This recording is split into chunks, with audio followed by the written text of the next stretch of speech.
the abuse that had been going on for so many years. It has, for me, it's the worst case I have ever heard of. And I've heard a lot of stories about abuse from working with foster children for years. But this is just beyond what you could imagine. And it enrages me because I am so concerned if it is more of a government problem with government systems not doing their job as well as they could be doing. I would imagine, Dee, that this is probably the worst case scenario, the biggest nightmare that someone in your profession could imagine. It absolutely is. And I do think that part of this is the fact that government is not doing a good job at what they're supposed to be doing. There was multiple system failures here that should have been protecting most vulnerable people.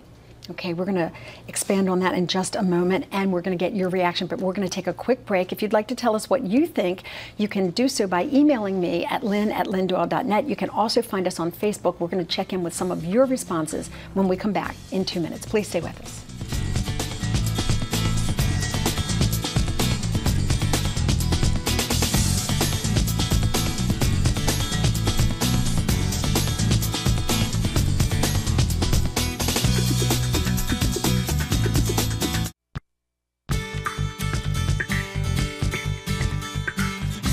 Our topic today is the so-called Dungeon of Horrors. That's what police dubbed the basement of a Philadelphia home where at least 4 mentally disabled people were held essentially as prisoners and endured horrible abuse. It's a difficult topic to discuss, and the picture painted by investigators of what the victims endured is even more difficult.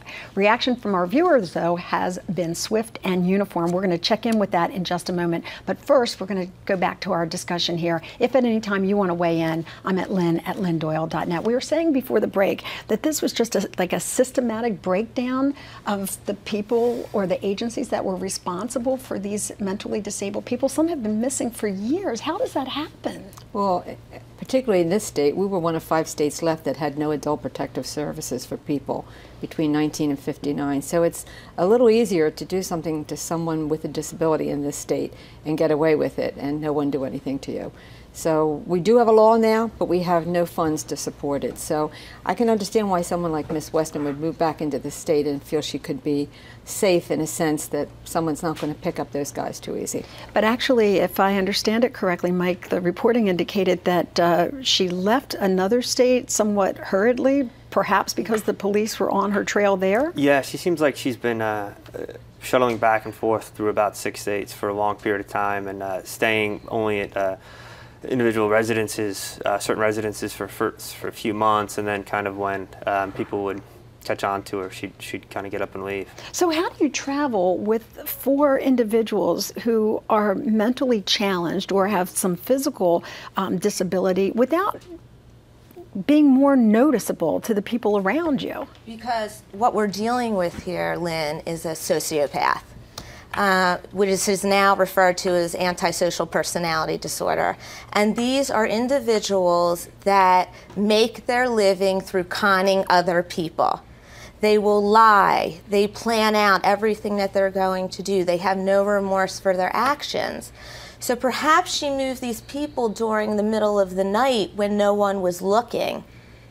So she has a pattern of violating other people's rights. Correct. She has failed to conform to social norms. She's been deceitful and impulsive, yes. And reckless disregard for others has been a personality characteristic, according to investigators and those who allege that she committed these crimes. And therefore, she seems to meet the criteria for antisocial personality disorder.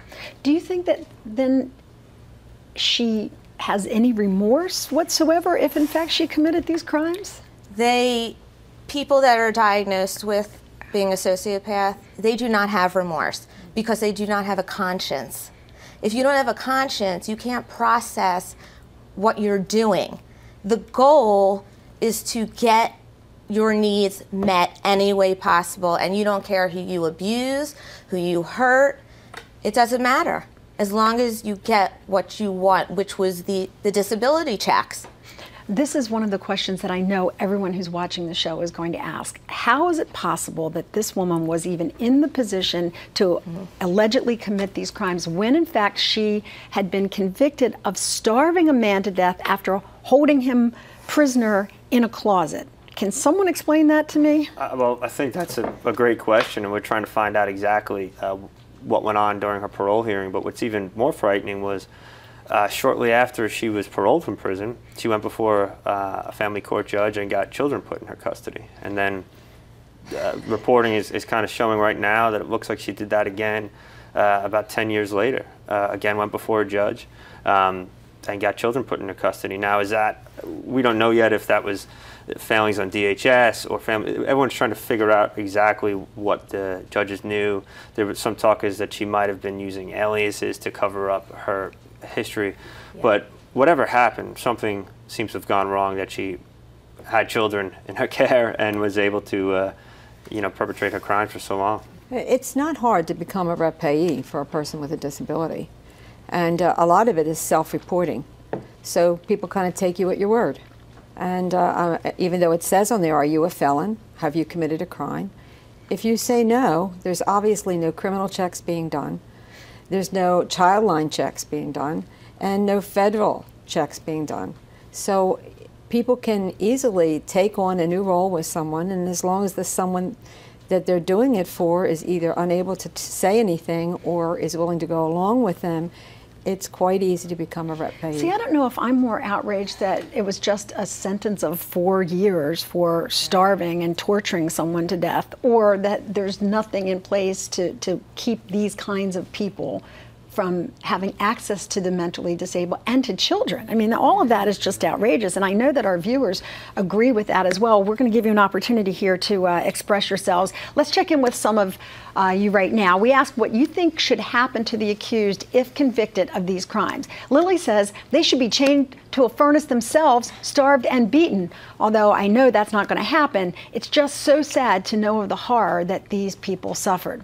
Harry writes, I think they should be made to work at a cash register until they've paid back with interest every penny they defrauded, and then they should go to jail for their 10 to 20.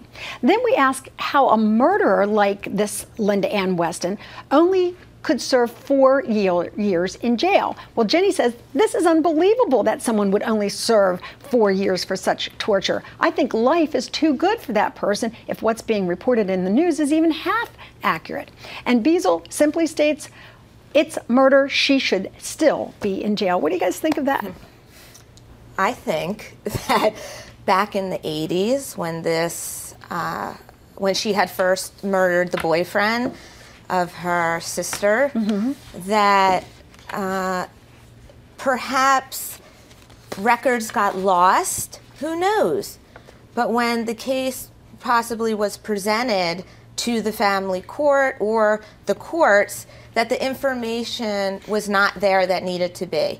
Who knows if they did a psychological evaluation on her once she was put up for parole? We just don't know. We don't have enough facts right now. How important will those facts be to building a case against her in this current situation?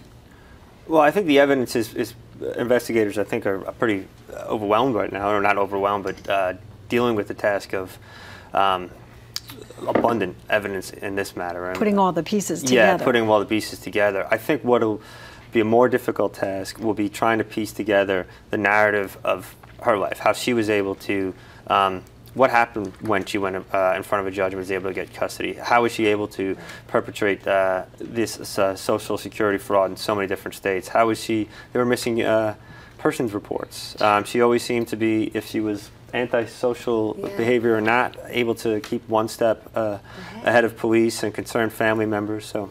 Okay, on that note, we're going to take a short break. When we come back, we're going to have some more reaction from the Disability Rights Network of Pennsylvania. We'll also hear from you, and we're going to get an update on where the accused are now and what the next process is in this case. So please stay with us. Our Dungeon of Horrors story continues.